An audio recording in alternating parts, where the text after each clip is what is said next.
रामकृष्णारी मंडळी, आपण आता पालखी तळावर आहे. या पालखी तळावर माणसांशी नाही तर अनुभवांशी बोलता येतं. वर्षानुवर्षाच्या हातात घेतलेल्या टाळांशी संवाद साधता येतो. चाललेल्या पावलांचा आढावा घेता येतो. अशीच काही पावलं, अशीच काही हात, अशीच काही माणसं आपल्यासोबत आहेत. ही आजीबाई आहे. ती आजीबाई गंगाखेडवरून आली आहे. गेले किती वर्ष वारी करते आपण विचारूया. काय अनुभव आहे नेमका? काय आजी, किती वर्ष झालं वारी करते? मला झालं 40 वर्ष झालं. 40 वर्ष ना अजून पण चालतं? आता या वारी सुद्धा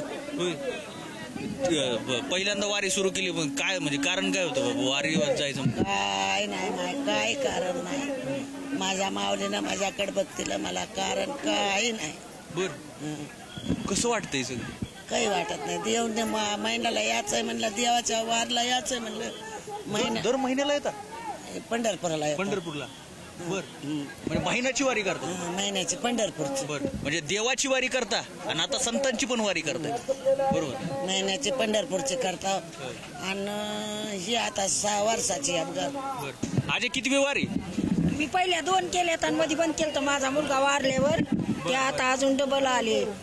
ते आता ही पहिली, आता पहिली पण आधी 2 पायी वाऱ्या केलेल्या.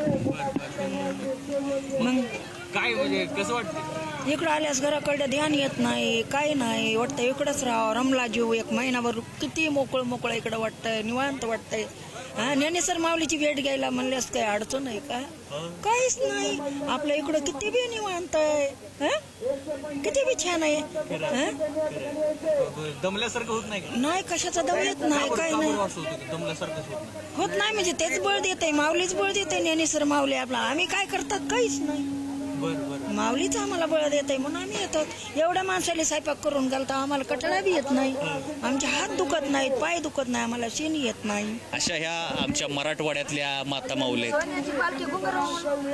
सोन्यासारखं जीवन जगायचं असलं तर अशा सोन्याच्या वाटेवरनं चालावं लागेल. त्यासाठी माऊलीचं बोट धरून चालावं लागेल. हे असणी कळलंय.